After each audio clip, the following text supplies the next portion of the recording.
Bonsoir chers auditeurs, bienvenue sur Radio Courtoisie dans le libre journal de l'Occident.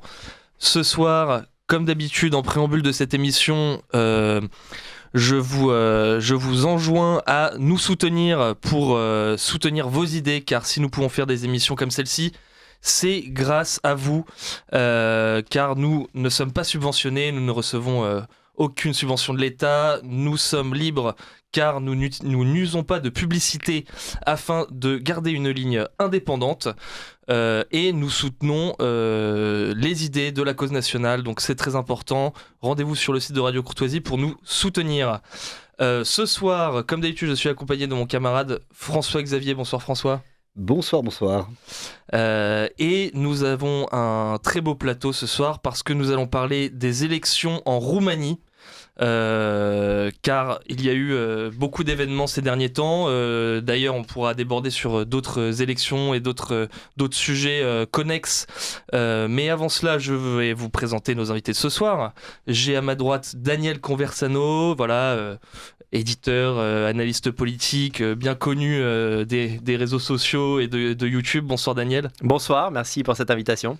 Eh bien, merci d'être avec nous, puisque je précise que vous vivez en Roumanie. Oui, tout à fait, depuis 6 ans maintenant. Depuis 6 ans, donc voilà, vous allez pouvoir nous donner votre point de vue depuis le pays. Et nous avons également avec nous Maître Pierre-Marie Bonneau, qui est avocat et qui est également un grand spécialiste de la Roumanie. Bonsoir Pierre-Marie. Bonsoir. Grand spécialiste, c'est un bien grand mot. Disons que je suis particulièrement romanophile. Voilà, exactement. Bon, écoutez, messieurs, merci d'être avec nous. Alors, le sujet de ce soir, il y a eu des élections législatives en Roumanie, si je ne me trompe pas, qui ont donné comme, donc, au premier tour comme premier candidat qui a reçu le plus de voix, un certain Georgescu, voilà, qui avait une ligne, on va dire, nationaliste, très radical et russophile, on va dire. Vous me corrigerez, hein, je vois que mes invités hochent la tête, mais Déjà, on n'est pas d'accord, ça part mal. Déjà, voilà, ils corrigeront ce que je dis. Et donc, suite à cela, les élections ont été annulées. Alors bon, peut-être que ce que je vais faire, peut-être que Daniel voulait nous présenter la situation, puisque vous l'avez suivi de près et vous connaissez bien ce qui s'est passé. On va distribuer le temps de parole parce que je vois que Pierre-Marie aussi a beaucoup de choses à dire. Bien sûr. Je voulais simplement amender ce que vous avez dit. Il y a eu des législatives, mais il y a également eu une élection présidentielle. Et c'est l'élection présidentielle qui a été, dont le résultat a été annulé. Voilà. Les D'accord. législatives, alors Georgescu, législative, son parti n'a fait que 5%. Mais en revanche, un autre parti nationaliste, qui est le parti AUR, a été deuxième législative, donc ça c'est intéressant. Mais Georgescu a été la grande surprise, effectivement. Eh bien, il est passé devant tout le monde lors du premier scrutin qui a eu lieu fin novembre.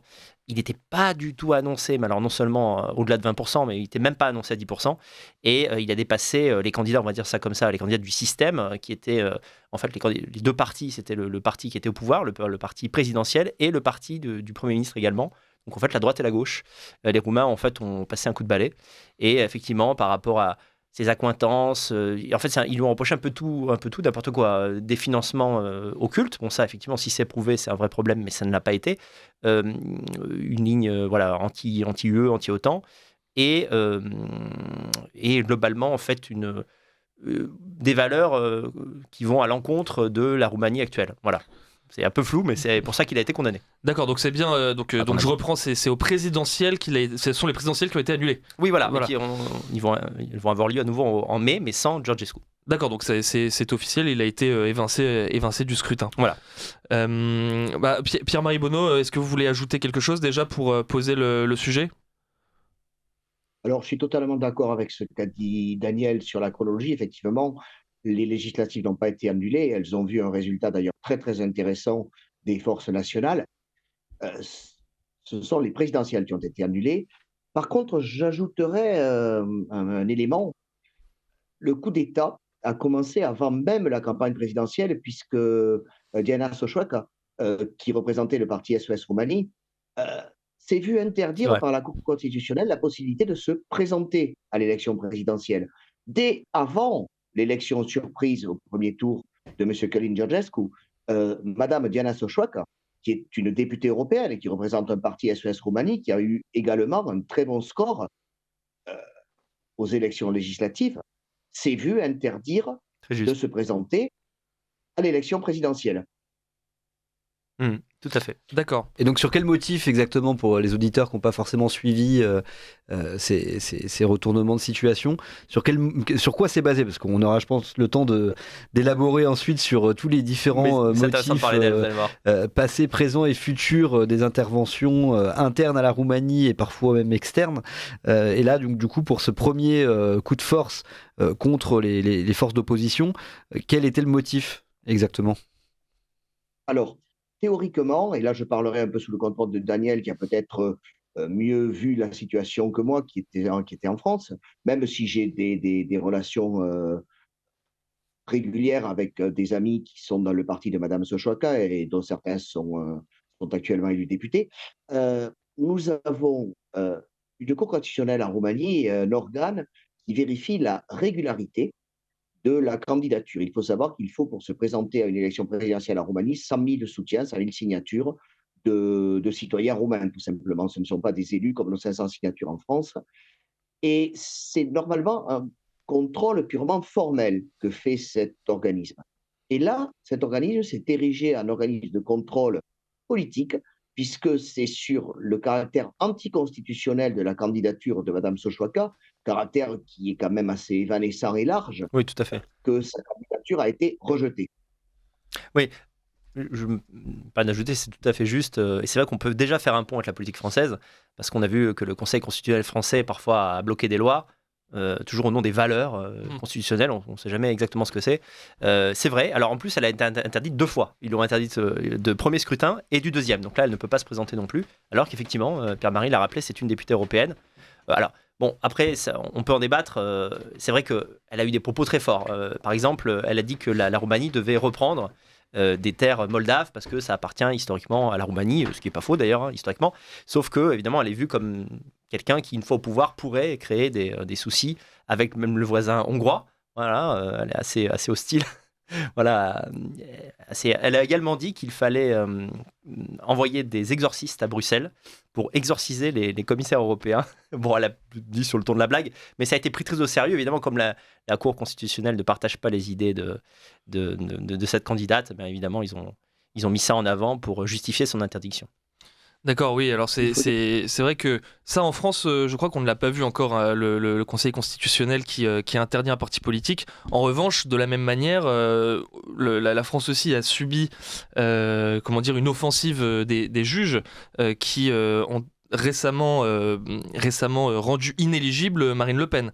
Je fais ce pont parce que de la même manière que Georgescu était le candidat favori pour les élections, il se trouve que Marine Le Pen est également à la tête du premier parti de France qui fait les meilleurs scores à chaque premier tour d'élection. Et en ce qui concerne les élections européennes qui ont eu lieu dernièrement, c'était le premier parti sans conteste. Et même d'ailleurs aux législatives françaises. Alors, est-ce qu'il faut faire un parallèle? Est-ce qu'il y a est-ce que les juges, les juges interviennent pour faire interdire des partis? Est-ce que ça vient de Bruxelles? Est-ce que c'est concerté selon vous, ou ça n'a rien à voir? Il faut y voir une coïncidence que dans 2 pays comme ça, des candidats soient interdits d'élection. Je vais répondre. Ouais, Je sais pas si, Daniel. alors, les avis sont un peu partagés. Les gens disent c'est l'Union européenne, d'autres disent non, c'est rien à voir, c'est national. Pourquoi ne pas envisager que ce sont les deux? Voilà, ça n'arrange pas la plupart des nations qui font partie de l'Union européenne, notamment les nations de l'Ouest, hein, France, Allemagne, qu'un candidat au moins eurosceptique. Parce qu'en plus, il faut dire que c'est pas clair. Hein. Georgescu n'a pas dit jour 1, j'arrive au pouvoir et je sortirai de l'UE et de l'OTAN. Il est critique de l'UE et de l'OTAN, il a le droit. En fait, je le rapprocherai un petit peu de Viktor Orban. Viktor Orban n'a pas fait sortir la Hongrie de l'Union européenne, mais il est très critique et il veut maintenir les valeurs hongroises tant qu'il est au pouvoir. Donc, effectivement, Bruxelles était fâché. On sait que le président de la Cour constitutionnelle roumaine a rencontré l'ambassadeur de France la veille de cette décision. Voilà, c'est pas, ça augure pas du meilleur. Après, il y a aussi des rumeurs nationales qui disent que les partis au pouvoir, notamment la gauche, donc le parti du Premier ministre, avaient des amitiés, ils ont des amitiés en fait avec les membres de la Cour constitutionnelle et qu'ils ont fait le forcing pour que Georgescu soit éliminé, parce que vraiment les chances que Georgescu, on ne l'a pas dit ça, mais les chances que Georgescu l'emporte, surtout suite à ce scandale, étaient importantes. Hein, il est passé de 23% à 40% d'intention de vote au premier tour, c'est absolument considérable. Oui, et c'est important de replacer en effet cette élection et ces polémiques dans un contexte, puisque depuis un an à peu près, ces situations se multiplient en Europe. Donc pour ce qui est en effet de l'intervention de la France, on avait interviewé sur cette radio il y a une semaine Monsieur Simeone, donc on en parlera juste après, président du parti AOR, qui avait lui-même souligné en effet ces interventions de l'ambassadeur français, qui avait même déclaré nous avons fait annuler ces élections. Lapsus, mais impressionnant dans l'inclusion dans une démocratie de l'Union européenne, au même titre que la France, ni plus ni moins. Et en fait, ça fait aussi écho aux élections en Géorgie, donc qui n'est pas encore membre de l'Union européenne, mais depuis les élections législatives de novembre, des manifestations financées par George Soros, par des associations financées par George Soros, avec la complicité de l'Union européenne et d'autres instances internationales, notamment américaines, organisent des manifestations massives tous les jours, toutes les semaines dans les rues pour déstabiliser le gouvernement et essayer d'organiser sa chute, excusez-moi, même si c'est un échec actuellement. Et ça s'inscrivait dans un registre juste tout proche temporellement parlant des élections en Moldavie, où là aussi on a beaucoup accusé l'ingérence russe. Alors qu'in fine, quelques jours avant l'élection qui devait statuer sur l'inclusion ou non dans l'Union européenne, Madame von der Leyen a fait le déplacement sur place pour annoncer un lot de 2 milliards d'euros, 1,8 milliard d'euros d'aide à la Moldavie s'il faisait les bons choix, et notamment celui de l'Union européenne. Donc là, en termes d'ingérence, il n'y a pas quelques hackers cachés derrière des plateformes de réseaux sociaux et qui essaieraient d'influencer les votes. On a quelqu'un qui, face caméra, n'hésite pas à s'adresser à une population qui, in fine, a voté, il me semble, à 50,5% le oui est passé de justesse, en faveur de l'Union européenne. Donc, en effet, tout ça s'inclut dans un mouvement absolument gigantesque et massif de tentatives de garder le contrôle de la part on en a parlé en effet, d'un système qui ne veut absolument rien lâcher, quitte à de manière extrêmement visible enfreindre toutes les lois les plus basiques de la démocratie. Bah oui, juste avant de lancer Maître Bono, j'ajouterais que ce que je trouve étonnant dans cette histoire, c'est que Georgescu a été interdit de se présenter, mais après avoir fait le premier tour et avoir été favori au premier tour. C'est-à-dire que son programme soi-disant anticonstitutionnel était connu avant, puisqu'il a fait campagne sur ce programme.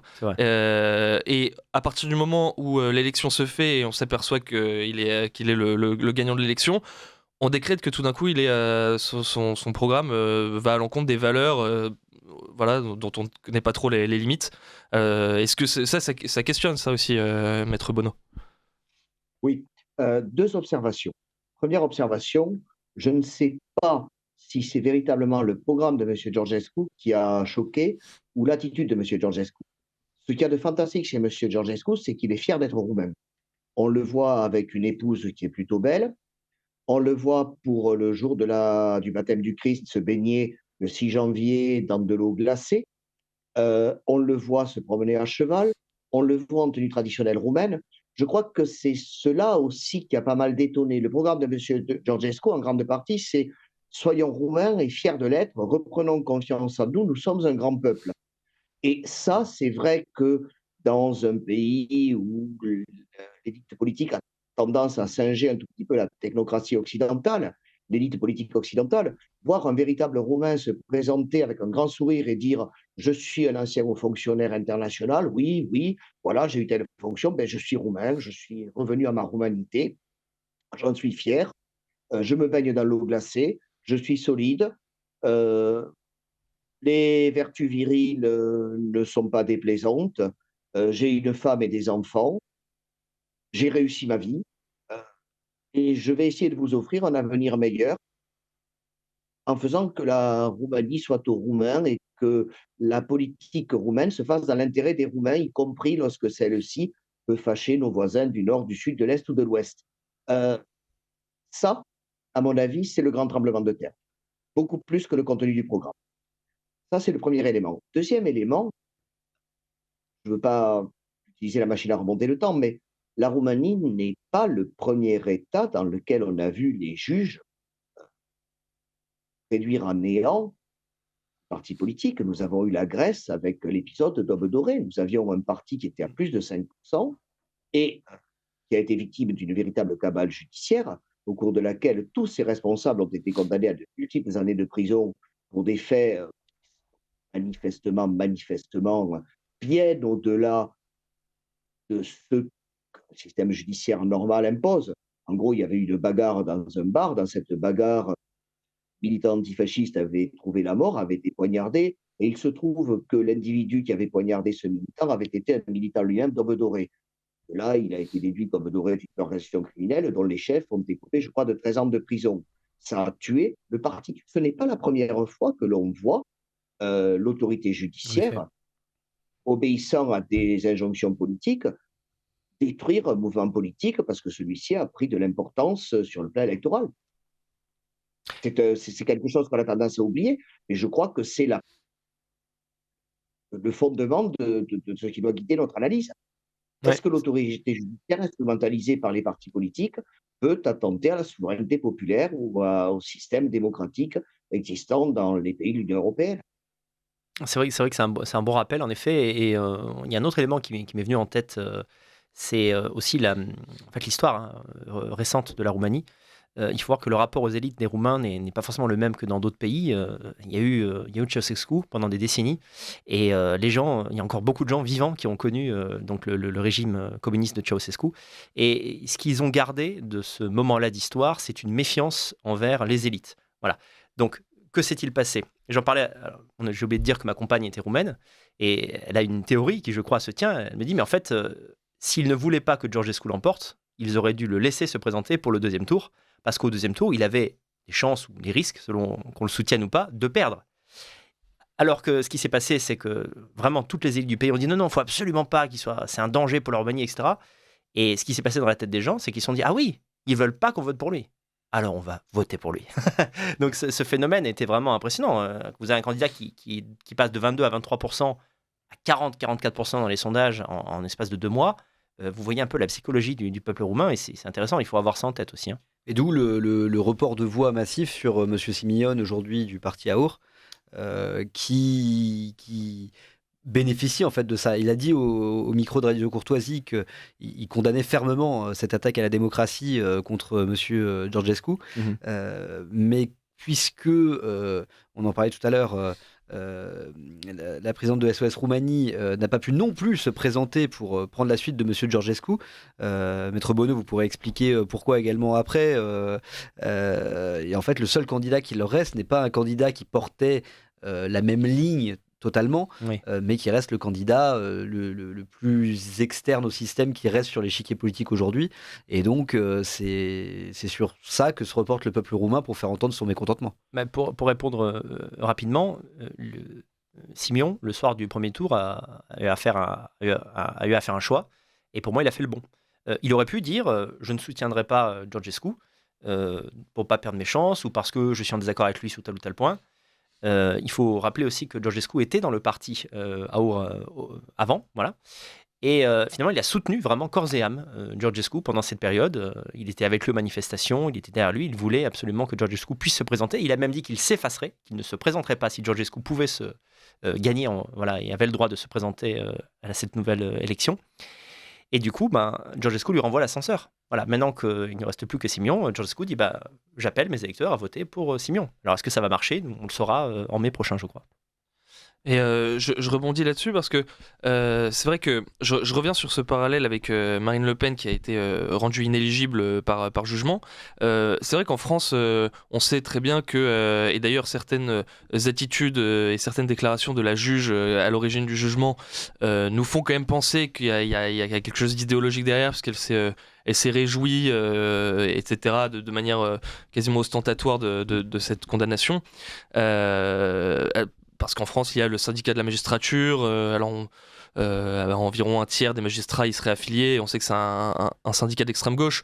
Bon voilà, et puis le contexte en France est tel que la gauche intellectuelle et culturelle est extrêmement forte et a imprégné beaucoup d'esprit. Mais vu d'ici, on n'a pas l'impression que c'est le cas en Roumanie. Par exemple, Pierre-Marie Bonneau, vous nous disiez que Georgescu était quelqu'un qui revendiquait sa fierté d'être roumain, voilà, qu'il arborait des tenues traditionnelles, etc. Finalement, qu'il assumait un patriotisme total. C'est un problème, ça, en Roumanie. Je veux dire, est-ce qu'il y a un anti-nationalisme, un anti-patriotisme tel qui a ruiné les institutions, enfin qui a infesté les institutions au point de vouloir abattre un candidat nationaliste? Alors, non, antipatriotisme, sans doute pas.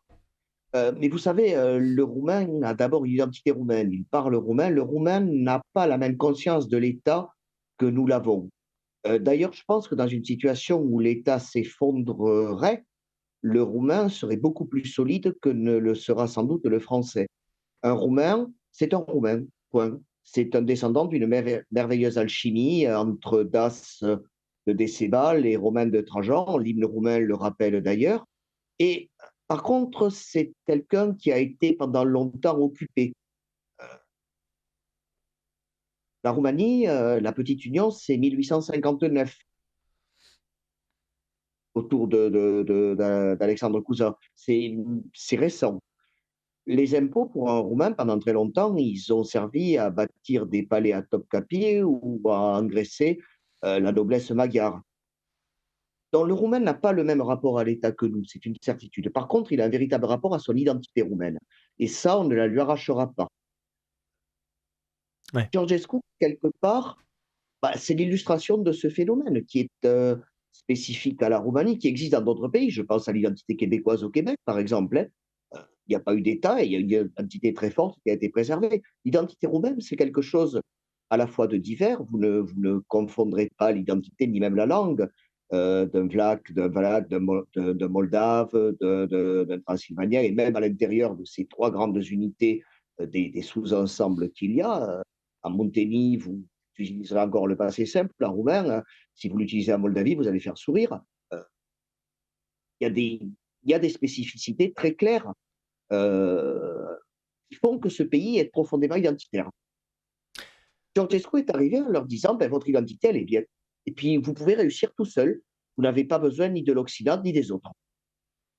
Ouais, finalement, je vais dans le sens de Maître Bonneau. Votre question, au fond, c'était est-ce que les tribunaux, est-ce que les juges, les magistrats sont de gauche en Roumanie? Alors, je ne crois pas qu'on puisse le dire comme ça. En tout cas, pas la gauche qu'on connaît en France. Mais il y a une crainte qui est partagée quand même par beaucoup de gens en Roumanie, c'est la crainte de quitter l'Union européenne. Parce que alors autant, est-ce que la France a bénéficié de l'entrée de tous les pays de l'Est en Union européenne? On peut se poser la question, franchement. Mais le contraire, ça, on ne peut pas le nier. Depuis que la Roumanie est dans l'Union européenne, effectivement, économiquement, ça a servi le pays. La Roumanie touche des subventions, parfois accepte certaines choses de Bruxelles pour ces subventions. Et donc, il y a cette crainte. C'est surtout cette crainte qui domine. Voilà. Après, ce qu'on n'a pas dit, c'est que, évidemment, bien sûr, on ne vote pas pour un candidat nationaliste quand on n'est pas nationaliste, c'est une évidence. Mais il y a aussi des choses très concrètes. Par exemple, Georgescu est un libéral. Et depuis quelques années, la Roumanie est en train de revenir à une forme, on n'est pas dans le communisme, il ne faut pas exagérer, mais de revenir à une forme de socialisme sur demande de Bruxelles. Alors ça, c'est peu connu, parce que Bruxelles demande une égalisation fiscale des pays européens afin que les entrepreneurs de l'Ouest n'aillent pas habiter en Europe de l'Est. On comprend le principe, pas de concurrence déloyale. Mais sauf que ça ne plaît pas du tout à la classe moyenne roumaine naissante, ça ne plaît pas du tout aux entrepreneurs. Et je dirais que la différence, si on regarde un peu la sociologie électorale du vote patriote et nationaliste en Roumanie, c'est qu'on a des gens qui ont de l'argent, on a des gens qui font partie, on va dire, de l'élite de la société, qui votent aussi pour ces partis nationalistes. Ce n'est pas forcément le cas en France. Voilà, traditionnellement, le RN, c'est le prolétariat, la classe moyenne qui vote. Voilà, donc ça, c'est intéressant et ça donne vraiment une vraie possibilité aux partis nationalistes de l'emporter à l'avenir. Et donc on retiendra que Bruxelles fait tout pour que les entrepreneurs ne puissent pas fuir l'enfer fiscal, Voilà. mais font tout pour faciliter le fait que des poulets ukrainiens puissent inonder nos marchés et tuer nos petits producteurs. Pas de concurrence déloyale quand il s'agit de taxer, mais aucun problème pour tuer les agriculteurs. Et en effet, ça c'est quelque chose, je pense qu'en France on a du mal à comprendre que des gens aiment l'Union européenne. Et en effet, c'est quelque chose que j'avais observé en Géorgie, où, contrairement à ce qui a été dit, tous les partis, y compris rêves géorgiens, ne rêvent que d'une chose, c'est d'intégrer l'Union européenne. Et en effet, quand on leur demande pourquoi, c'est mais attendez, le cash. Oui, vraiment, mais très, très honnêtement, ça s'arrête à ça. Hein. Bien sûr. Ce ne sont pas les valeurs de Bruxelles qui sont appréciées. Et puis alors, il y a un autre élément. Évidemment, on n'insiste pas, dans les médias français, ils n'insistent pas là-dessus. Mais beaucoup de Roumains, et quand je dis beaucoup de Roumains, ce n'est pas une façon de parler, craignent que la Roumanie accepte le mariage entre personnes du même sexe. Oui. Et alors là, c'est vraiment une opinion communément partagée, je n'exagère pas. Vous prenez, je sais pas, un étudiant qui est en sociologie ou en philo, vous prenez l'équivalent français, vous êtes pratiquement certain que vous allez tomber sur un étudiant qui a des valeurs de gauche, qui est pour le mariage gay, etc. En Roumanie, vraiment, vous parlez même à une femme de 17-18 ans, vous ne pourriez pas soupçonner qu'elle est contre le mariage des homosexuels. Et en fait, c'est très important pour eux. Et ils sentent, je pense à juste titre, que Bruxelles veut leur imposer ça et que leurs élites pourraient accepter pour continuer de toucher des subventions, tout simplement. Pas forcément par adhésion, mais le fait est que, après tout, la Grèce, ça finit par céder. Hein. Donc la Roumanie, peut-être, pourrait se faire avoir. Et c'est pour ça que les gens aussi votent pour Georgescu, et peut-être pour 6 millions demain. Oui, et nous avons c'est une espèce d'obsession, j'ai l'impression, pour Bruxelles d'imposer ce mariage homosexuel un peu dans tous les pays de l'Union européenne. Oui, et nous avons en Roumanie un élément d'histoire récente là-dessus, c'est qu'il y a quelques années à peine, l'Église roumaine, le patriarcat, nous sommes sur un pays orthodoxe. Nous sommes dans un pays orthodoxe où le patriarche est quelqu'un de très important. Où le patriarcat, donc, avait tenté de faire organiser un référendum pour bloquer toute possibilité d'instauration du mariage homosexuel. Et le référendum a échoué à très peu. Alors, ça a été un échec pour l'Église puisqu'il n'a pas pu avoir lieu. Ils n'ont pas rassemblé le nombre de suffrages qui auraient permis l'organisation de ce référendum. Mais on oublie de dire que les pressions de l'Union européenne, les pressions de l'étranger contre ce référendum ont été absolument extraordinaires. Et les Roumains ont une bonne mémoire. Ils s'en souviennent. Oui, bah Ça alors, date il y moi, a quelques années je à vais faire peine. beaucoup de ponts, mais en fait, parce que pour moi, on parle un peu vraiment de la même histoire globale. Avec la Géorgie, ça m'avait vraiment marqué, puisque le parti Rêve géorgien, donc qui se présentait à sa propre succession aux législatives. Alors, en France, j'entendais mes amis qui m'en parlaient, ils me disaient, mais eux, c'est les pro-russes ou les pro-UE? En fait, non, mais personne n'est pro-russe en Géorgie. Rêve géorgien, qui est au pouvoir depuis 12 ans, n'a pas ouvert en 12 ans d'ambassade à Moscou, ni d'ambassade de Moscou à Tbilissi, demande toujours la récupération des 20% de leur territoire occupé par Moscou, ont voté en faveur du mandat d'arrêt contre Vladimir Poutine à la CPI, et soutiennent l'Ukraine dans la guerre contre la Russie. Donc il n'y a pas de sujet à ce niveau-là. Mais en effet, le retour de flamme de Bruxelles a été des plus violents pour deux choses. C'est quand ils ont demandé à ce que toutes les ONG et médias financés à plus de 20% par l'étranger le disent et déclarent être financés en grande partie par l'étranger, loi qui existe un peu partout en Union européenne ou aux États-Unis, mais eux ont voulu le faire, et comme on sait que c'est Soros qui finance, ça a fait hurler et ça a failli créer une première révolution dans le pays. Et la deuxième fois, c'est quand Rêve géorgien a affirmé son soutien plein et entier à la famille traditionnelle géorgienne et a fait passer des lois en faveur de la famille traditionnelle géorgienne. Donc on voit en effet qu'on peut avoir le programme économique qu'on veut, presque le programme migratoire qu'on veut, ils aiment pas. Ils aiment pas du tout. On l'a vu avec Viktor Orban qui s'est fait durement taper sur les doigts devant tout le monde, une honte pour la démocratie européenne. Mais quand ça parle de famille et quand ça parle de l'essence même de la société, là, il n'y a pas de négociation possible avec Bruxelles. Il faut de la dégénérescence. Il faut absolument casser voilà, vraiment la cellule la plus indivisible de notre société, qui est la famille. Et en effet, il n'y avait pas de question, donc... Non, mais quand on est d'accord, hein, il n'y a que le silence. Hein. Tout à fait. Alors, une petite observation, le roumain n'est pas et ne sera jamais un grand russophile. En 1812, une partie de la Moldavie, terre historique de la Roumanie, a été arrachée à la Roumanie par la Russie des Tsars. Tout le 19e siècle est émaillé de guerres menées par les Roumains pour récupérer cette terre. Elle est actuellement un pays indépendant et elle aurait pu se réunifier lors de la chute de l'Union soviétique avec la Roumanie. Ça n'a pas été le cas. Donc pour les Roumains, c'est une nostalgie. Et ça, Est-ce qu'il y a eu un référendum? Non, parce que je sais que dans beaucoup de régions du sud de l'Ukraine, dans beaucoup d'oblasts, il y a eu des référendums pour savoir à qui voulait être rattaché. Alors, c'était principalement Ukraine ou Russie, il me semble, notamment dans le Donbass ou en Crimée. Il n'y a pas eu, pour les territoires de locuteurs roumains, de référendum. non, il y a deux cas bien différents. Il y a la Moldavie elle-même, qui était une ancienne république socialiste soviétique, donc qui est devenue un État indépendant lors de la dissolution de l'Union soviétique. Et ensuite, il y a une partie de la Roumanie, la Herța, c'est-à-dire le nord de la Bucovine, et notamment la ville de Cernăuți, qui sont des villes roumaines, qui sont des terres et des villes roumaines, qui par contre font partie du territoire ukrainien, sont en Ukraine, et les Roumains ne peuvent que déplorer une chose, c'est que le pouvoir ukrainien se comporte exactement de la même façon que le pouvoir impérialiste russe euh, comportait envers la minorité roumaine, qui est quand même on peut le dire, persécutés dans ces pays-là et dont les droits de minorité nationale ne sont pas respectés. Donc effectivement, ça explique le courrier envoyé par Mme Sochouaka au président Poutine pour lui demander si en cas de modification des frontières ukrainiennes, et je mets des guillemets autour, il y avait des chances que la Roumanie récupère ces terres-là. Donc effectivement, il y a un gros contentieux à ce titre, et ce gros contentieux, conséquence naturelle que ce genre de contentieux peut avoir, il n'y a pas de russophilie, ni d'ukrainophilie d'ailleurs, en Roumanie. Je ne sais pas si Daniel, qui habite le pays, confirmera ce que je dis ou pas, mais je ne pense pas me tromper là-dessus. Oui, justement, et il me semble que non seulement il y a une position qui est un héritage historique et culturel, mais également que depuis le début du conflit en Ukraine, il y a une évolution aussi des mentalités des Roumains. Oui. Est-ce que vous pouvez nous faire un peu la sociologie des Roumains sur les relations internationales avec leurs grands voisins de l'Est, leurs deux grands voisins de l'Est? C'est toujours difficile d'être dans la tête d'un peuple entier. Mais bon, si on en croit les sondages et ce que j'entendais autour de moi avec les connaissances que j'ai en Roumanie, au début de la guerre, il y a quand même eu un soutien à l'Ukraine lié à... en fait, il y a cette crainte. Quand on est un petit pays ou un pays qui n'a pas la force qu'il avait autrefois, on a toujours un peu la crainte de se faire envahir. On a de la compassion quand ça se produit, surtout à nos frontières. Et puis aussi la peur que la Russie avance très vite en Ukraine et peut-être décide d'aller plus loin. Même si bon, la Roumanie est dans l'UE, dans l'OTAN, ça la protège de cette manière quand même. Mais c'est vrai que je dirais que ça a duré 1 an. Et au bout d'1 an, les Roumains se sont posés des questions. Alors c'est du très concret, hein, c'est pas un changement d'avis géopolitique, c'est la vie quotidienne. Hein, tout simplement, il faut voir que la Roumanie est juste en dessous de l'Ukraine. Donc beaucoup d'Ukrainiens sont arrivés, de réfugiés ukrainiens sont arrivés en Roumanie. La Pologne en a reçu également beaucoup. En Roumanie, je me souviens plus du chiffre exact, mais c'est plusieurs centaines de milliers.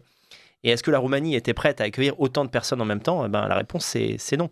Donc, des logements ont été réservés à ces réfugiés. Très bien pour eux, hein, mais simplement, les Roumains se sont sentis lésés, ça a fait augmenter les prix.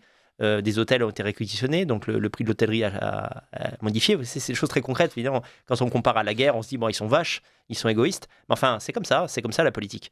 Et c'est ce qui explique pourquoi, malgré les avis de Georgescu et même de Simion, la population se dit écoutez, nous d'abord, s'il faut qu'on arrête de soutenir l'Ukraine, on arrêtera. Voilà. C'est, comme l'a dit Maître Bonneau, ça ne veut pas forcément dire qu'il y a un soutien, une volonté que la Russie écrase l'Ukraine par ailleurs. C'est un mélange entre l'indifférence et la volonté vraiment de reprendre son destin en main et d'en rester là avec l'aide à l'Ukraine, tout simplement. Mais alors, Georgescu nous est présenté comme étant plus ou moins un agent du Kremlin. Tout comme d'ailleurs, François-Xavier en parlait juste avant, le candidat du parti Rêve Georgien. Et en fait, quand on se penche sur la question, on voit que dans le cas de la Géorgie, ce n'est absolument pas le cas. Alors, qu'en est-il de Georgescu? Est-il véritablement pro-russe déjà Oui. dans ses propos? Et ensuite, alors, ce qui lui est reproché aussi, c'est d'être financé. Bon, alors là, voilà. Au niveau judiciaire, on a une réponse qui est très claire et très simple. Non. En tout cas, les preuves, les preuves n'ont pas été montrées puisqu'elles n'existaient pas. Donc, il n'a pas été officiellement écarté donc de ce deuxième scrutin, de cette nouvelle présidentielle, parce qu'il avait reçu des financements de Moscou, parce que ça n'a pas été prouvé. Voilà. Maintenant, la position de Georgescu, je vous dis, par exemple, sur l'OTAN, on peut être critique de l'Union européenne, on peut être critique des décisions de l'OTAN, notamment au moment de la Serbie, on l'est tous, sans vouloir forcément quitter l'OTAN. À ma connaissance, il n'a jamais dit je vais quitter l'OTAN avec certitude si vous me mettez au pouvoir. En fait, ce qu'a dit Georgescu, c'est assez simple. Il a dit je suis prêt, si je parviens au pouvoir, à travailler mon amitié, l'amitié diplomatique avec la Russie, avec la Chine, avec tous les pays qui forment les BRICS, qui sont membres des BRICS, si c'est nécessaire. C'est-à-dire que si Bruxelles nous oblige à choisir entre le mariage homosexuel et eh bien en fait, moi je ferai le choix de chercher d'autres moyens pour que la Roumanie s'épanouisse économiquement. Et s'il faut tourner le regard vers d'autres pays, y compris des pays non européens, eh bien on le fera. On ne transigera pas sur notre indépendance et sur nos choix identitaires et sociaux. C'est dire à quel point les Roumains sont attachés à ça, parce qu'ils sont prêts donc à... Oui, voilà.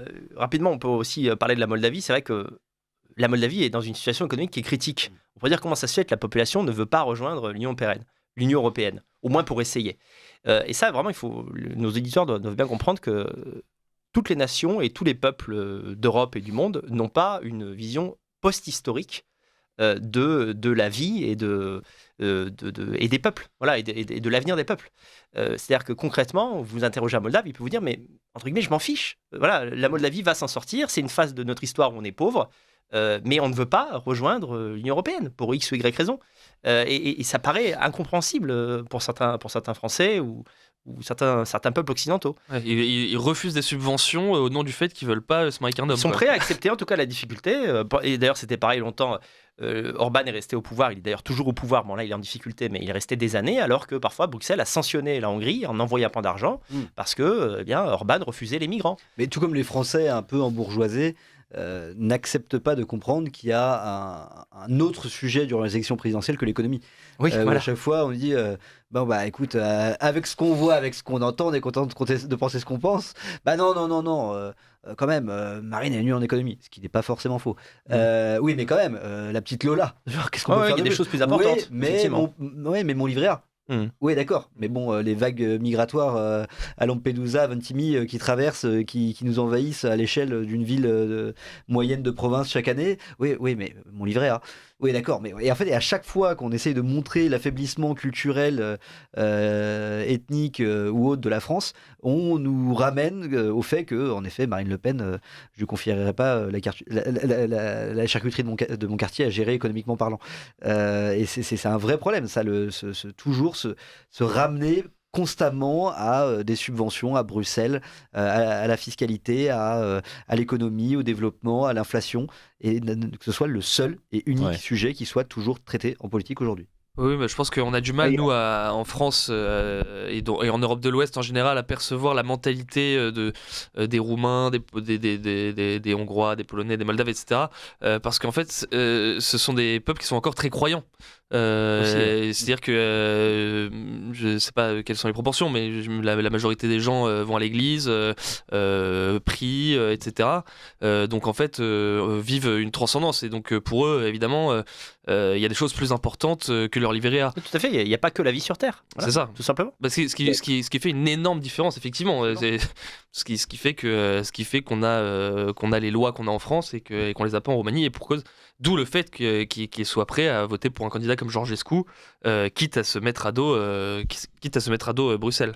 Alors sur les financements, Pierre-Marie Bonneau, il me semble qu'il y a quelque chose qui est extrêmement important pour nos auditeurs à souligner ici, c'est qu'en effet, il y a eu le débat central sur le fait que la Russie aurait payé des campagnes TikTok pour faire exploser le parti de M. Georgescu, et que c'est grâce à ces publicités financées par le Kremlin qui seraient arrivées au second tour. Il me semble que la véritable histoire que tout le monde connaît, qui est à peine dissimulée, est un peu plus politico-centré sur la Roumanie, et que les deux grands partis du système ont aussi essayé de jouer avec AUR, avec M. Simion et avec M. Georgescu. Oui, clairement, les financements pour Georgescu sont venus du PNL. Ça a été établi par des caisses du PNL, enfin, du moins de l'aide du PNL, du Parti national libéral, du parti de droite. Donc, ça a été établi par l'enquête et c'est sorti publiquement en Roumanie. Un autre élément aussi qui est important, c'est que récemment, nous avons eu une réforme du Code de la nationalité en Roumanie. Réforme qui a amené pas mal de polémiques. Il fallait avoir vécu 8 ans sur le territoire roumain pour acquérir la nationalité roumaine. Je crois que ça a été réduit à 5 ans avec quelques petites modifications, euh, j'allais dire quelques petites complexifications du chemin pour devenir roumain. Mais ce passage de 8 ans à 5 ans a énormément euh, choqué. Oui. Le débat sur l'acquisition de la nationalité roumaine est un débat qui a été important. Moi, j'en ai discuté avec un très bon ami qui est élu au Parlement européen sous les couleurs de SOS Roumanie. Effectivement, c'est quelque chose qui a choqué. Ensuite, oui, le PNL souhaitait faire baisser le score d'Aour. Donc, il a encouragé Georgescu. Georgescu était crédité, je crois, quelques mois ou quelques semaines avant le scrutin de 1%. Ouais. C'est-à-dire que ce n'est pas quelqu'un qui est passé de 15% à 23%. C'est quelqu'un qui est passé de 1% à 23%. Alors même que la campagne de Aour, de Simeon, était une campagne d'une puissance extraordinaire. Ouais. Simeon a fait une superbe campagne et il s'en est sorti avec 13,9%. Alors qu'avec une simple campagne TikTok sur des positions roumano-centrées, peut-être moins technocratiques, peut-être moins savantes, eh bien, Georgescu, en disant ben, je suis roumain, j'en suis fier et je plais aux Roumains, il y a 23%. Alors même s'il Ça, est c'est important. extrêmement difficile de comparer, mais pour essayer de refixer un petit peu des parallèles possibles à nos auditeurs, donc on a en effet hein, ce parti social-démocrate roumain, donc de gauche, le PNL, donc le Parti national libéral roumain, on va dire équivalent de LR, voilà. Avec une, avec une forte quand même liaison entre le parti du président et le parti du Premier ministre également. Hein. C'est ça, oui, Oui. voilà. Et donc on a ces En deux plus. partis hors système, donc Aour de M. Simeon et le parti de M. Georgescu.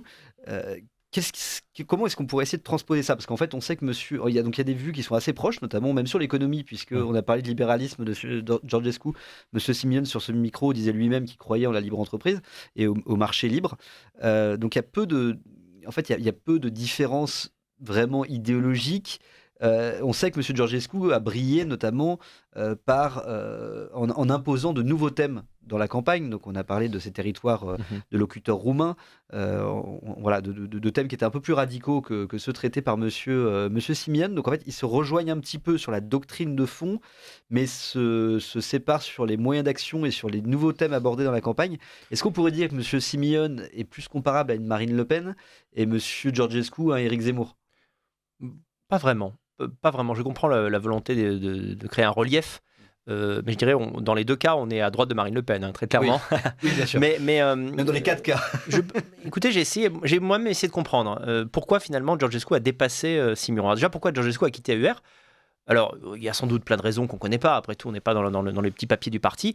Mais je pense que Georgescu a cru en son destin politique. Et en fait, il a eu raison. Cet homme a un charisme exceptionnel, tout simplement. Je veux dire, quand vous êtes... Là, on peut comparer à Jean-Marie Le Pen en tant qu'homme. Là, je parle même pas... Enfin, en tant qu'homme politique, même si on n'est pas d'accord avec ses idées. Il arrive, il électrise les foules. Voilà, il fait un passage télé, tout à coup, il prend 5%. Ça, c'est exceptionnel. Bon, j'en ai parlé, en fait, avec des personnes de notre entourage qui sont des votants, voilà, des partis nationalistes. Alors pourquoi Georgescu est préféré? Plein de raisons. Alors déjà, une chose, c'est que Simeon a déjà une allure et aussi des origines, on lui prête des origines ziganes. Voilà, tout simplement, les Roumains ne sont pas forcément fans. Hein. Il faut distinguer les Roumains ethniques des Tziganes. Donc il y a cette petite méfiance naturelle. Voilà, j'aurais même une question d'apparence. Hein. Georgescu a plus une tête de Roumain. Hein. Des fois, ça se joue simplement à ça. Et puis Simeon, au fil de la campagne, a été perçu un peu comme un modéré. Voilà. En comparaison, voilà, quand on compare avec Georgescu. C'est-à-dire que sur l'Union européenne, c'est pas très clair. Il est critique, mais en même temps, il ne veut pas sortir de l'Union européenne. Donc, pour les Roumains, c'est finalement, Pierre-Marie Bonneau a dit Georgescu a une façon moins savante de mettre les choses en avant, ça lui a bénéficié. C'est-à-dire qu'il y a plein de Roumains, on leur demande finalement quelle est pour vous la ligne de Simeon, ils n'arrivaient pas à répondre. Alors que c'est plutôt clair, hein, c'est une ligne de droite nationale conservatrice, voilà, eurosceptique, mais mais sans volonté de quitter l'Union européenne, en tout cas à court terme. Et on va voir ce que ça donne, mais ça pourrait fonctionner maintenant qu'il a le soutien de Georgescu. Donc en effet, pas de comparaison possible vraiment avec le système français, mais on retient quand même que essayer de mettre de l'eau dans son vin a failli coûter la présidentielle. Bon, même si elle l'a pas eu au final. C'est vrai. Marine Le Pen, quand Éric Zemmour était à 20%, sur des thèmes qu'elle avait abandonnés depuis très longtemps, comme quoi la dédiabolisation ne fonctionne pas et le retour de bâton est souvent violent. Mais en effet, on ne peut pas vraiment comparer les deux, puisque déjà les deux sont plutôt libéraux et de droite, ce qui n'est plus le cas du Rassemblement national. On verra avec Jordan Bardella, mais ce qui n'est plus le cas pour l'instant. Donc non, c'est extrêmement intéressant. Et donc du coup, Pierre-Marie Bonneau, ce second tour, vous le voyez comment?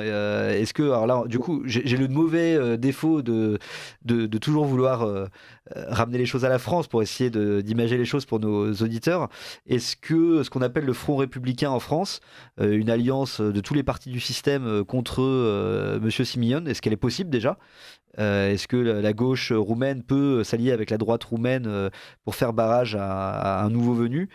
Et est-ce que matériellement, en termes de pourcentage, ça pourra réellement bloquer Monsieur Simion au second tour? Alors, juste avant d'écouter Pierre-Marie Bonneau, on va écouter un bobino et on revient juste après. Vous aimez Radio Courtoisie, mais vous n'avez jamais donné, même pas 5 €? Arrêtez de laisser payer les autres à votre place. Faites un don maintenant sur soutenir.radiocourtoisie.fr ou envoyez votre chèque au 61 boulevard Murat, 75 016 Paris. Et vous verrez, vous vous sentirez mieux. Chers auditeurs, nous sommes dans le Libre Journal de l'Occident, toujours en compagnie de François-Xavier Giquel, avec nos invités Daniel Conversano et Pierre-Marie Bonneau. Et Pierre-Marie Bonneau, vous alliez nous donner vos perspectives pour le second tour des élections. Alors, c'est le premier tour qui se rejoue le 4 mai, absolument, pas oui. le second tour, déjà. Ensuite, quelques observations préliminaires. Les Roumains sont attachés à leur histoire. En 2022, M. Georgescu a failli prendre la présidence du parti AUR, c'est vrai. AUR, c'est un jeu de mots en roumain, ça veut dire à la fois l'or, le métal et Alliance pour l'unité des Roumains. Et il a tenu des propos à cette époque au sujet de dirigeants passés de la Roumanie, notamment le maréchal Antonescu pendant la Deuxième Guerre mondiale, et le mouvement légionnaire, qui a profondément marqué la Roumanie. On n'imagine pas à quel point le mouvement légionnaire a marqué la Roumanie. Aucun mouvement nationaliste de l'entre-deux-guerres n'a marqué son pays sur le plan de la mentalité, comme a pu le faire le mouvement légionnaire. On a coutume de dire que les Roumains sont un peuple assez divisé, peut-être qu'au XIXe siècle, Tudor Vladimirescu, début du XIXe siècle, a réuni des centaines de milliers de Roumains derrière lui, ou Avramian. Mais le capitaine, c'était le cas, c'est-à-dire Codreanu, les mouvements légionnaires. Il y a des lois qui interdisent d'en parler, d'en faire l'apologie en Roumanie. Georgescu est passé outre.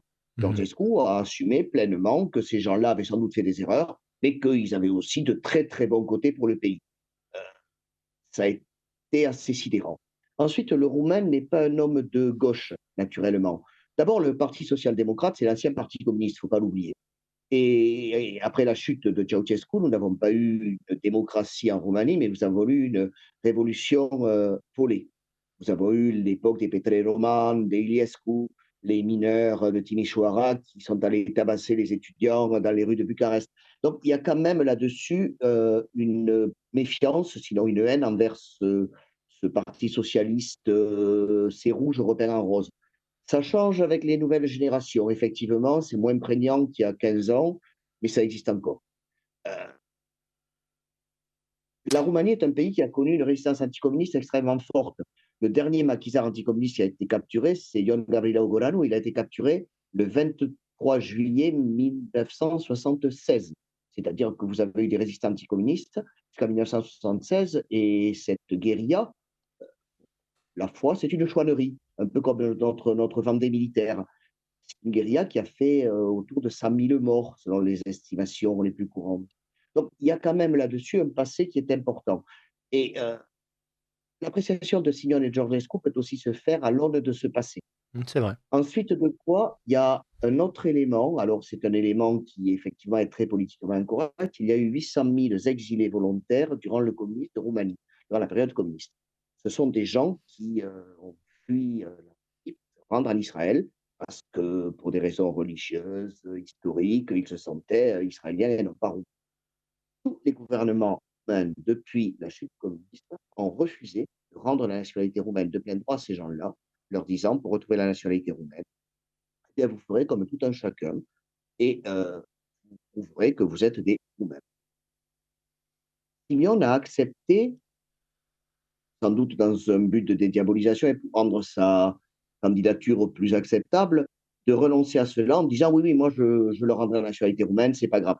800 000 voix pour un pays où on vote peu comme la Roumanie, c'est énorme. C'est ce qui avait fait fuir à l'époque Diana Sochoaka du parti d'ailleurs, hein. C'est pour ça qu'elle a créé SOS Roumanie. Et quant à M. Georgescu, oui, effectivement, il a tenté sa chance parce qu'il a un charisme extraordinaire, et ça, je rejoins totalement Daniel là-dessus. Mais il y a aussi cet élément. M. Simeone n'osera jamais réhabiliter publiquement ou parler publiquement du bon côté de la Roumanie des années maudites. Pour M. Georgescu, ça ne pose aucun problème. Et pour M. Georgescu, critiquer avec toute la distance possible, parce qu'il n'est pas hostile nécessairement. Certaines populations, ça ne pose pas de problème. Simplement, son souci permanent, c'est les Roumains. Est-ce que c'est bon pour nous? Ben, lui aussi, il l'applique à son propre peuple. Ça s'appelait. Oui, c'est vrai que quand on a mentionné les arguments qui ont été mis en avant pour interdire Georgescu donc d'élection présidentielle, il y avait celui-là, c'est assez incroyable. C'est une ligne, hein, mais dans le rapport, voilà, il est indiqué, cet homme cite Codreanu, il en parle. Donc il peut pas se présenter. Enfin, je veux dire, c'est clair. Au moins c'est clair, hein, voilà. Mais oui. Encore une fois, pour revenir à sa popularité, il faut bien comprendre comment fonctionne, enfin, quel est l'état d'esprit roumain. La radicalité, quand elle est jugée juste, elle n'est pas perçue comme quelque chose de mauvais en Roumanie. On peut se poser la question, est-ce que le peuple français... Alors, il y a plein de raisons, hein. Par exemple, la population est très vieillissante en France. On a un peu moins ce phénomène en Roumanie parce que la pyramide des âges n'est pas la même en Roumanie. La Roumanie a continué de faire des enfants plus longtemps que la France. Donc, il y a encore beaucoup de gens, beaucoup d'actifs et pas mal de jeunes. Alors, est-ce que c'est le vieillissement de la population française? Je ne saurais dire, ou l'idéologie.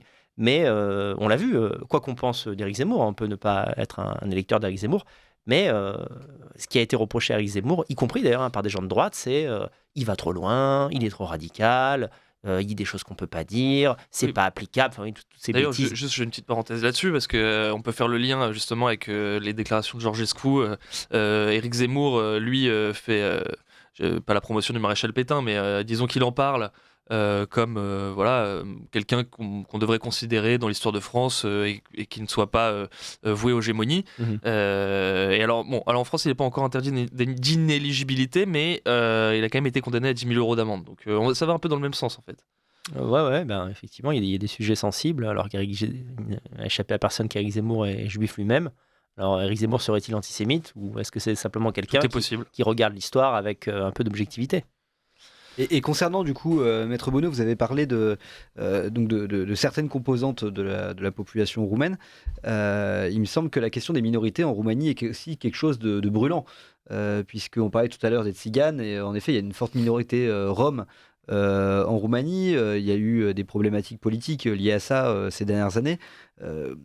Comment ça pèse sur le débat de ces présidentielles actuellement? Est-ce que c'est vraiment au centre des débats? Est-ce que c'est un électorat à gagner?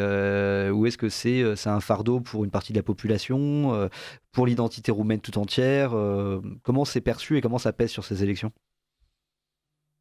Alors, la communauté rome est importante. Elle vote pour ceux qui la payent. Il y a une corruption énorme vis-à-vis de la communauté rome, et je pense que ce n'est pas là-dessus Daniel qui me contredira. Ensuite, la communauté rome, elle a été américanisée. Nous avons ce que les Romains appellent les pentecostales, c'est-à-dire les pentecôtistes. Beaucoup de Roms se sont américanisés, ont quitté l'orthodoxie. Ça, c'est peut-être plus grave pour un Roumain. Un Roumain qui quitte l'orthodoxie, alors il y en a eu, et il y a tous les uniates de Transylvanie, il n'y a pas de problème là-dessus. Il y a une église gréco-catholique importante en Transylvanie notamment, parce que c'est un pays qui a connu pendant longtemps l'occupation étrangère, celle de l'Empire des Habsbourg. Mais le développement du pentecôtisme, du protestantisme sous ses formes les plus américanisées au sein de la communauté rome interpelle. Et ensuite, vous avez une autre minorité nationale importante, celle des Magyars, celle des Sicules, qui sont majoritaires dans une partie de la Transylvanie. Et effectivement, ils ont un parti. Alors, le parti, c'est l'UDMR. Je crois que c'est l'Union démocratique des Magyars de Roumanie, qui sont morts. C'est un parti ethnique. Et effectivement, lorsque ce parti prend position, il prend position non pas en fonction de la population roumaine globalement, mais en fonction des intérêts de la population magyare hongroise de Roumanie. Et ce parti est rentré dans plusieurs alliances.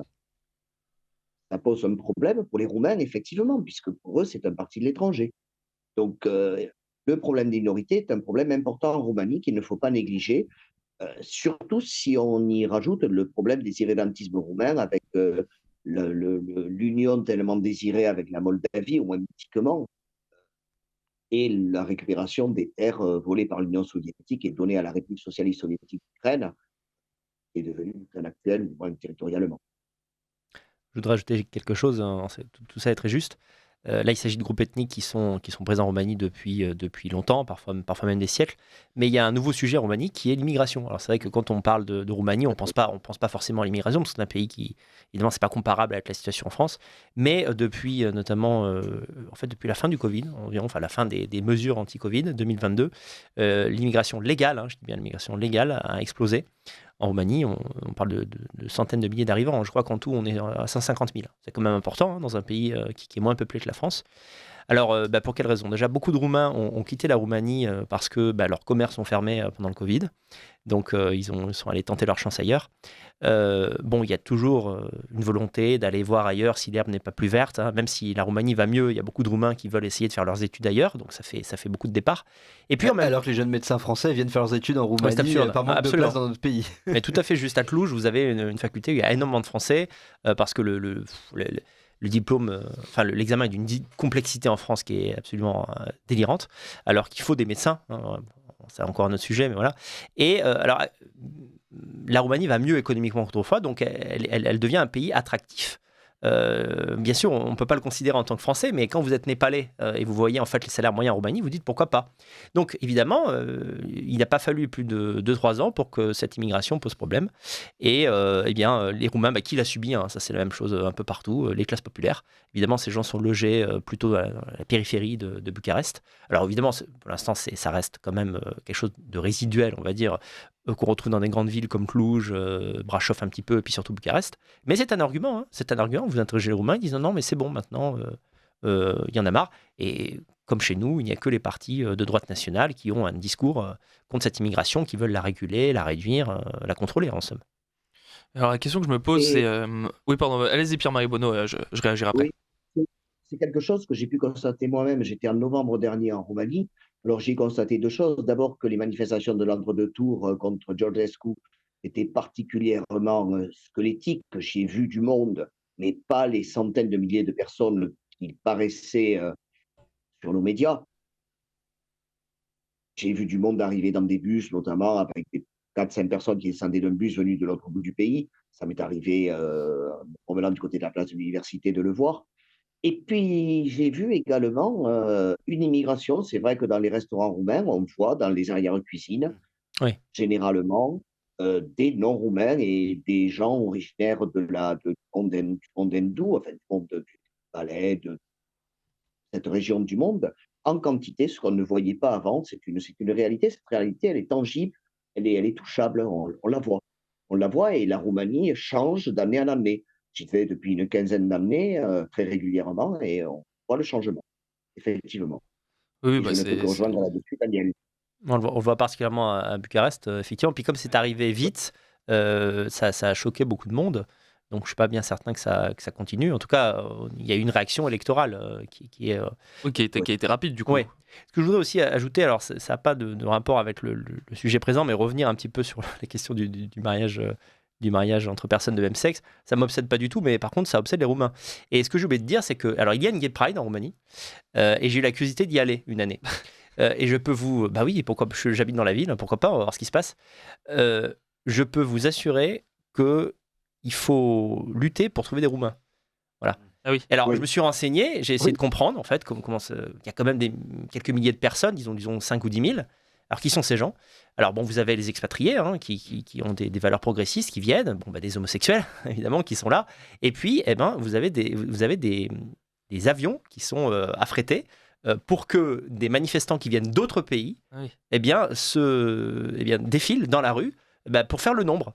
Voilà. Et pour qu'ensuite il y ait des images et que certains journalistes, certains médias, il y a des médias de gauche partout, disent mais regardez, il y a une vraie ferveur, écoutez, vraiment les Roumains veulent que ça change, ils veulent que le mariage homosexuel soit voté. Alors que pas du tout. C'est vraiment... comment je m'en suis rendu compte au début, j'ai vraiment essayé de comprendre, c'est que j'ai vu un certain nombre de personnes africaines, alors que vraiment il y en a très peu dans le pays. Mais d'où viennent-ils en fait ?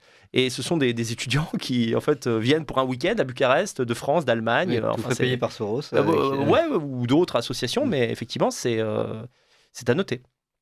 D'accord. Sachant donc, allez-y, oui, Pierre-Marie. Sachant qu'également là-dessus, il y a aussi une réaction. Moi, j'ai vu des manifestations organisées contre le mariage homosexuel, notamment par la communauté identitaire à Touche, je pense, et par Nova Drepta, la nouvelle droite, qui a maintenant des députés, au moins un député dans le cadre de SOS Roumanie de Sochroca, mon confrère et ami Tudor Ionescu, organisé donc des manifestations organisées avec du monde, des manifestations contre la Gay Pride. Et je crois même que le Gay Pride a été interdite par les autorités roumaines, je pense que c'était à Bucarest, il y a quelques années, parce qu'elle se déroulait durant le carême précédent le 15 août. Donc, ils n'ont pas interdit la Gay Pride en tant que telle, en disant vous pouvez faire votre démonstration, mais bon, pendant le carême avant le 15 août, non, là, ça ne passera pas, ça ne va pas le faire. Donc, faites-la après. Imaginez ça en France. Oui, ce serait l'inverse. On pourrait annuler le 15 août à la limite pour faire une Gay Pride, mais oui, c'est ça. L'inverse, je ne pense pas. Mais alors la question que je me pose, c'est face à ce déni de démocratie qui est quand même évident, parce que pour vraiment synthétiser l'affaire, on a un candidat qui se présente, qui est donc favori, qui est numéro 1 du classement à la fin des élections. À ce moment-là, on dit il y a un soupçon qu'il soit financé par le Kremlin. Donc, on va mettre un moratoire sur les élections, faire une enquête. On fait l'enquête, on s'aperçoit qu'il n'est pas financé par le Kremlin. Et donc là, en dernier recours, on trouve une nouvelle excuse un peu sortie du chapeau pour l'interdire. Donc c'est quand même assez évident qu'on voulait le faire interdire pour une raison ou pour une autre. Voilà. Comment réagissent les Roumains à ça ? C'est-à-dire, est-ce qu'ils acceptent le fait et ils vont se reporter sur un autre candidat sans trop montrer de résistance, ou est-ce qu'ils vont manifester leur mécontentement ? Est-ce qu'ils attendent un recours peut-être le recours, l'appel a échoué. Ouais. Donc Georgescu a fait appel et malheureusement ça a été confirmé. Je crois que maintenant que Georgescu s'est rangé derrière Simeone, les gens qui le soutiennent ne vont plus, on va dire, faire de grabuge. Mais avant, oui, il y a eu des manifestations très importantes. Il y avait des milliers de personnes. Les photos étaient impressionnantes. On dézoomait, on voyait du monde. C'était noir de monde, vraiment. Donc, non, ça a choqué et ça n'aide pas les Roumains à avoir confiance en leur système. Voilà, après, bien sûr, il y a une forme de renoncement, de résignation. Voilà, maintenant, ils ont un autre candidat qui est Simeon. Ils vont probablement se ranger derrière. On verra, le deuxième, c'est pas gagné. Au deuxième tour, il y a aussi beaucoup de Roumains qui sont non pas antinationalistes, mais qui s'inquiètent du fait que la Roumanie change d'allégeance. Change d'allégeance, on va dire ça comme ça. Et donc, eux vont sans doute voter contre Simeon. Mais moi, je dirais quand même ce que je conserve, ce que je garde en tête, c'est que, alors que la Roumanie a ses problèmes, par exemple d'immigration ou ses problèmes de valeurs depuis peu d'années, la réaction en fait a été très rapide du peuple. Donc il y a une mobilité électorale qui est vraiment très différente de ce qu'on a en France. Et donc c'est assez difficile à prévoir de ce que les Roumains vont choisir de faire dans 4, 5, 10 ans. On est vraiment sur le qui-vive. Alors, peut-être pour ça aussi que Simeone fait très attention à sa communication désormais. Encore une fois, sur le micro de Radio Courtoisie, il y a quelques jours, quelques semaines, il avait vraiment dit son attachement à ce qu'il appelait le monde libre. Il l'a répété 3-4 fois en disant le monde libre, c'est l'Europe de l'Ouest et les États-Unis, et c'est le monde libre qui est en jeu aujourd'hui. C'est pour ça que je soutiens l'Ukraine, etc. Donc, voilà, il a eu en effet des propos précautionneux vis-à-vis de l'Union européenne quand elle voulait imposer certaines normes. Est-ce que maintenant, il n'essaye pas de rassembler derrière sa candidature? Est-ce qu'il n'essaye pas Il essaie de gagner. Hein. Voilà, En exactement. un mot, il essaie de gagner. Exactement, de gagner et de rassurer un peu tout le monde. Oui. Parce que Pierre-Marie Bonneau, vous qui vous rendez très, très régulièrement sur place, je ne sais pas si vous avez un panel d'amis très diversifié politiquement en Roumanie. En Roumanie, est-ce que vous sentez vraiment ces divisions, même familiales? Je sais que vous parlez à des gens de toutes les couches et toutes les strates de la société et que notamment dans votre métier, vous défendez beaucoup de Roumains en France. Est-ce que dans la diaspora même, vous sentez ces mêmes tiraillements? Est-ce que vous sentez ces divisions dans les familles? Ou est-ce que vous sentez vraiment qu'un vent nouveau est en train de tourner sur la Roumanie? Alors, s'agissant des Roumains de la diaspora, ce sont des gens qui ne parlent pas politique, Ouais. du moins avec leur avocat. J'ai essayé à 2-3 reprises, pour les plus cultivés d'entre eux, pour certains dont j'estimais qu'ils avaient sans doute des prises de position, d'aborder le sujet. Euh, ils ont tiré en touche, ils ont éludé. Mm. Pour les Roumains de Roumanie, il y a une chose qui est assez curieuse, c'est que les nationalistes les plus fervents, c'est-à-dire ceux qui portent la mémoire de la résistance anticommuniste et la résistance légionnaire anticommuniste, c'est-à-dire ceux qui ne se sont pas cachés d'avoir été, quand c'était autorisé, eux-mêmes légionnaires, sont les plus atlantistes. Je m'entends très très bien avec les membres de la fondation Ion Gavrila Goranu, son secrétaire général, qui est un ami, c'est quelqu'un qui est d'un courage extraordinaire. Chaque année, il va à Tancabești rendre hommage au capitaine, à Corneliu Codreanu, et aux 13 de ses camarades, chefs légionnaires, commandants légionnaires, qui ont été assassinés de façon ignoble par les autorités du roi Charles II en 1938. Chaque année, il est poursuivi pour cela, il fait de la garde à vue, il recommence chaque année. Il a un courage politique extraordinaire. Et pourtant, quand on discute géopolitique, il est favorable à l'arrivée des Américains, à l'occupation de son pays par les Américains contre le danger russe. Il y a un tropisme atlantiste de la droite la plus dure en Roumanie, c'est-à-dire de ceux qui sont les héritiers, au sens général du terme, qui est quand même assez extraordinaire. Au contraire, parmi des gens qui, même s'ils peuvent mentionner l'existence d'Antonescu, de Codreanu, n'en sont pas les héritiers, ou du moins ne sont pas présentés comme tels, ce tropisme existe moins. Ce tropisme existe moins et il peut y avoir un détachement des valeurs atlantistes, ou du moins non pas des valeurs, mais de l'alliance atlantiste, si jamais l'intérêt de la Roumanie le permettait. On a eu ça il y a quelques années, moi, des amis légionnaires fait les gros yeux lorsque j'ai osé parler de lui avec Vadim Tudor. Vadim Tudor était un homme politique qui est arrivé, je crois, au second tour de la présidentielle il y a quelques années, qui avait eu de très bons scores, qui venait du Parti communiste et qui avait fondé un parti qui, actuellement, n'a pas disparu, mais moins influent qu'avant, qui s'appelle le PRM, le Parti de la Grande Roumanie, pas Parti de Roumanie Mare. Le Parti de la Grande Roumanie est tenu par un ancien communiste, Vadim Tudor. Parler de Vadim Tudor, qui lui était nettement moins centré sur l'alliance atlantique et le destin européen de la Roumanie, d'anciens légionnaires, c'est-à-dire à l'extrême droitiste, enfin, j'aime pas le terme d'extrême droite, mais le nationalisme historique roumain, mieux, on vous claquera la porte au nez. Donc, il y a une distribution des idées politiques et des allégeances en Roumanie qui est propre au pays, qui est totalement différente de ce qu'on pourrait avoir dans un pays comme la France par rapport au classement politique. En France, eh bien, il y a une droite, j'allais dire, atlantiste, relativement atlantiste, plus incarnée avec Bruno Maigret ou les soutiens de Bruno Maigret il y a des décennies, et qui existe toujours, et qui est classée comme moins extrême, si j'ose le dire, que la droite qui tape du poing sur la table en disant l'Alliance Atlantique, non, jamais. La France seule. En Roumanie, ce n'est pas le cas. Les accointances politiques n'obéissent pas aux mêmes lignes de force qu'en France. Il faut bien en prendre conscience. Et donc, Daniel Conversano, vous pourrez ajouter aussi, mais ça va dans ce sens-là, vous qui connaissez bien la politique européenne, française très très bien, et roumaine particulièrement bien, aujourd'hui, au sein de l'Union européenne, on a tendance à droite à voir un espoir dans ces pays. avoir dans la Hongrie un espoir de résistance face à l'axe du bien, avoir en la Pologne un axe de résistance traditionnel, la Géorgie peut-être demain. Est-ce que du coup, par ces particularismes roumains, on peut espérer que la Roumanie puisse rejoindre un axe commun avec les pays que je viens de citer pour faire basculer l'Union européenne dans quelque chose de plus moral, de plus sain et qui respecte les volontés des peuples?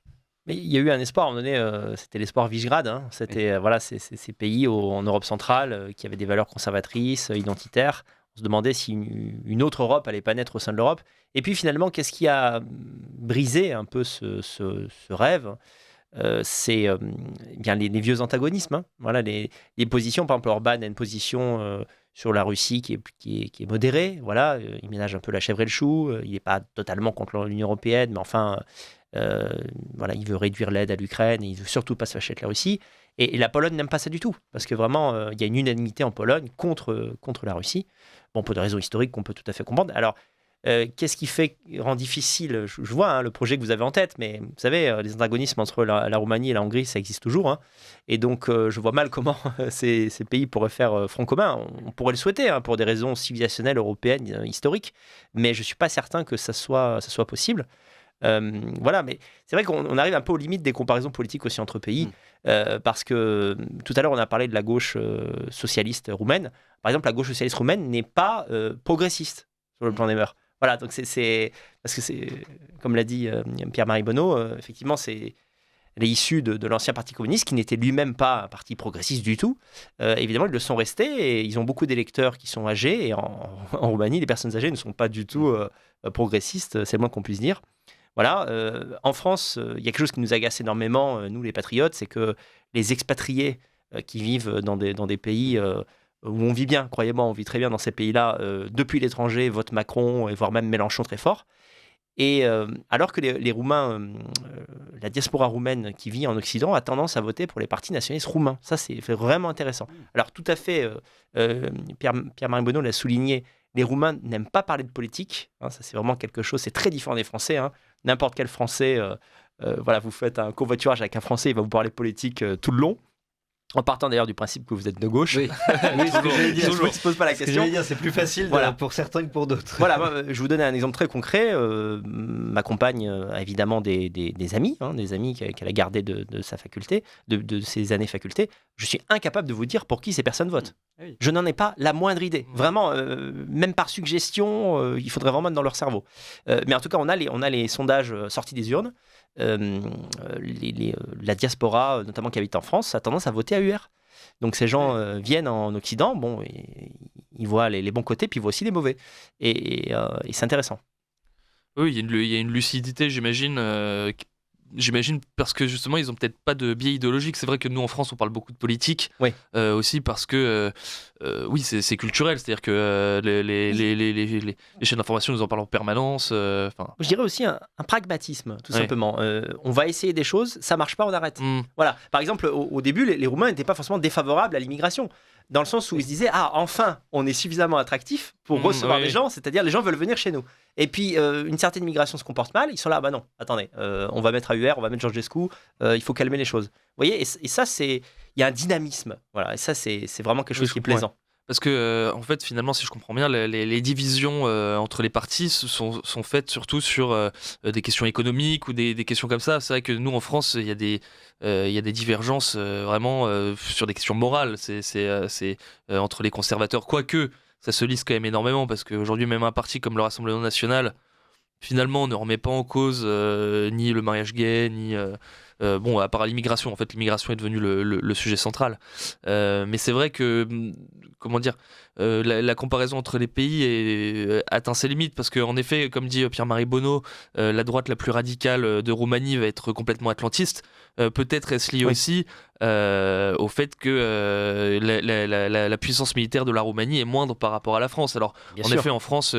alors après c'est un débat, mais certains s'imaginent qu'on pourrait très bien faire sans les États-Unis parce qu'on a 200 têtes nucléaires et que finalement on pourrait faire la dissuasion nucléaire nous-mêmes. Mais c'est le cas, je veux dire qu'on soit pour ou contre, objectivement, si la France sort de l'OTAN, elle n'est pas attaquée le lendemain par une force étrangère. La Roumanie, bon, on peut se poser la question. En tout cas, le risque existe. En fait. Le risque existe. Ouais. C'est ça, c'est une vision pragmatique finalement. Qu'est-ce que vous en pensez, Pierre-Marie Bonneau ? Je suis assez d'accord. Je suis assez d'accord avec ça, avec également des éléments historiques.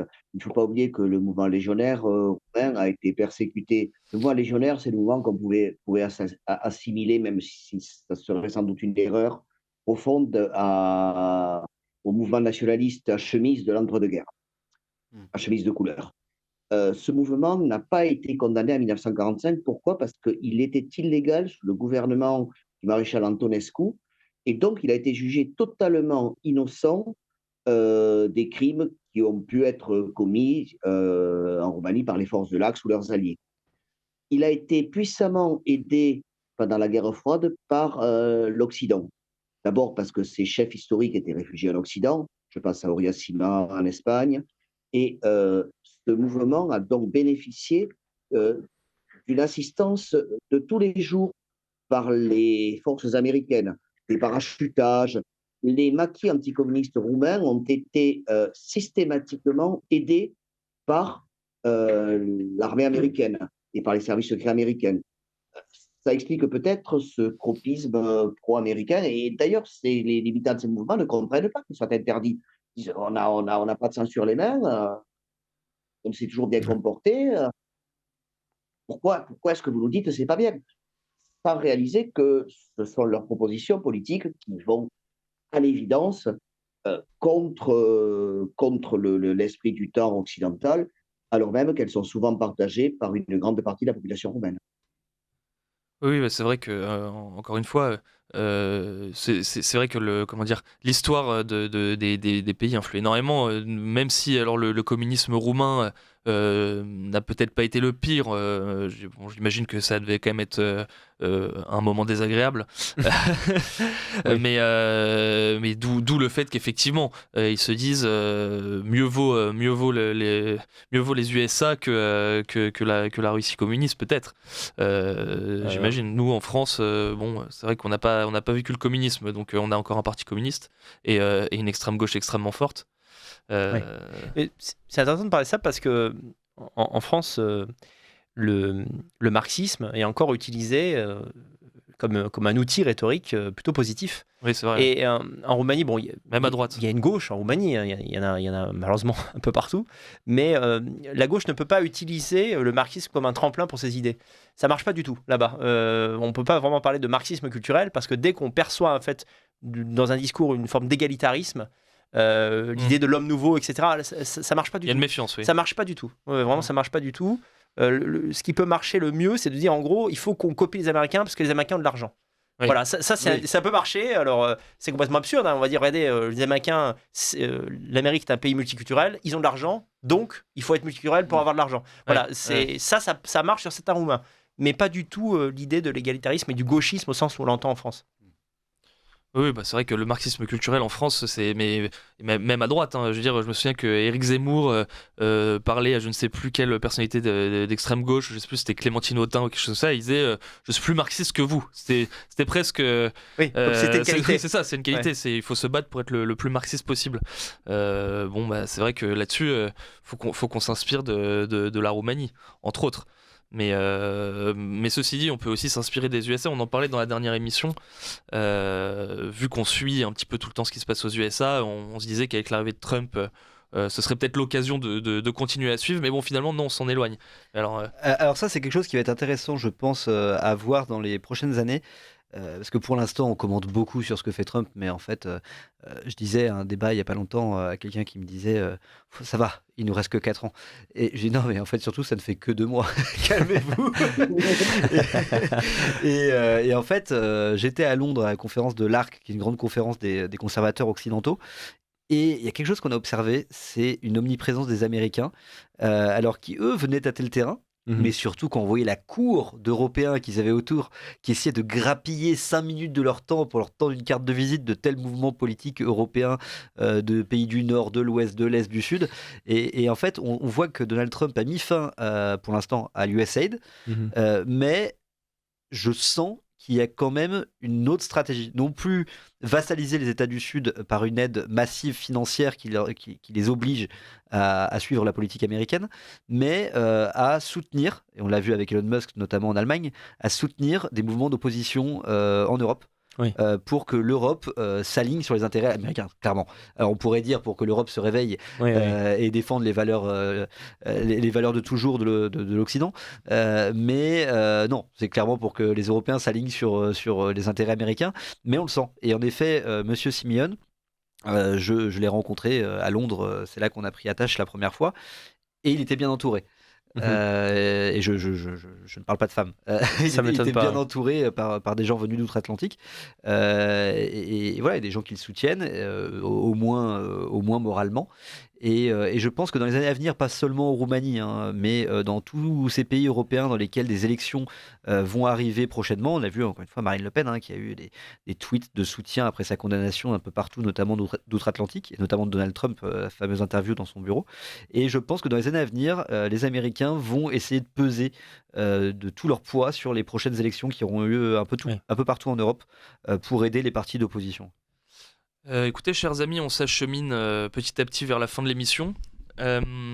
Pour conclure, comment on peut envisager la suite ? Est-ce qu'on peut, malgré tout, malgré cette attaque à la démocratie roumaine, espérer une issue positive des élections qui vont arriver, avec peut-être l'élection du parti AUR ? Est-ce que ce serait une bonne chose ? Et est-ce que c'est probable ? Comment vous voyez les choses ? Probable, oui, c'est une possibilité. Simeone pourrait l'emporter. Il faut voir quand même qu'en Roumanie, le président a un peu moins de force qu'en France. C'est le système politique roumain. Il y en a, mais pas autant qu'en France. Donc, si Aur parvient au pouvoir, en tant que président, si Simeone y parvient, je ne peux pas dire que le pays va changer radicalement. Mais ce serait un bon signal et ce serait une bonne chose. Personnellement, je le souhaite. Maintenant, c'est vrai que c'est incroyable de voir que des juges décident qui peut se présenter ou pas. Mais de la même manière que la censure, historiquement, a toujours été contournée. Ça, ce sont des blessures d'ego qui restent dans la tête des gens. Et si c'est pas pour cette fois, ce sera pour la prochaine. Il faut toujours garder l'espoir. Globalement, cette évolution des mentalités, elle est positive. On voit que partout en Europe, les partis de droite ont de plus en plus de succès. Et ça montre qu'il y a un ras-le-bol général. Bien sûr. On peut espérer peut-être, Pierre-Marie Bonneau, vous allez nous dire que petit à petit, la droitisation des pays d'Europe continue et que l'Union européenne finisse par devenir une Union européenne nationaliste. Vous avez 4 minutes, Pierre-Marie Bonneau. Alors, je ne crois pas du tout que l'Union européenne puisse un jour devenir nationaliste, mais je crois que des pays d'Europe peuvent le devenir. L'élection de Simeone, si elle est envisageable, c'est toujours moins mal, peut-être mieux que l'élection d'un autre. Simplement, j'observe que c'est le seul qui se soit présenté comme favorable au retour à la nationalité roumaine de 800 000 expatriés. Les deux qui s'étaient positionnés contre n'ont pas pu se présenter. J'émets toutes les réserves que cela peut... chez nous engendré. Et puis, je terminerai en vous disant que la démocratie, personnellement, j'ai toujours considéré que c'était le système qui avait sauvé Barabbas et crucifié Jésus. Donc, je ne sais pas s'il y a grand-chose à attendre de ce système en tant que tel. La Roumanie est un pays catholique, je pense qu'elle peut nous donner mieux que la démocratie. Pierre-Marie Bonneau, merci beaucoup. Daniel Conversano, merci aussi. Merci à vous. C'était une émission très intéressante. Écoutez, je pense que c'est un sujet, encore une fois, qu'on ne traite pas assez, mais voilà, nous l'avons traité ce soir. Merci à tous. Chers auditeurs, on se retrouve dans la prochaine émission. Et François-Xavier, je vous laisse le mot de la fin. Eh bien écoutez, je suis encore à nouveau ravi de ces échanges avec deux désormais habitués de cette émission, Daniel Conversano qui nous a fait l'amitié de venir depuis la Roumanie ici pour participer à l'excellent colloque de nos amis de l'Iliade, et Pierre-Marie Bonneau lui aussi abonné à notre émission. Et je pense que dans les années à venir, on va avoir l'occasion de refaire beaucoup d'émissions de ce style, puisque l'histoire s'accélère. On ne fait pas partie de ces gens qui pensent qu'il y a un sens et une fin à l'histoire. Et je pense que les choses s'accélèrent, les choses bougent. Et donc, restez abonnés, chers auditeurs, à Radio Courtoisie pour commencer, au Libre Journal de l'Occident, puisque vous allez avoir l'occasion de suivre ces révolutions dans la grande histoire avec nous.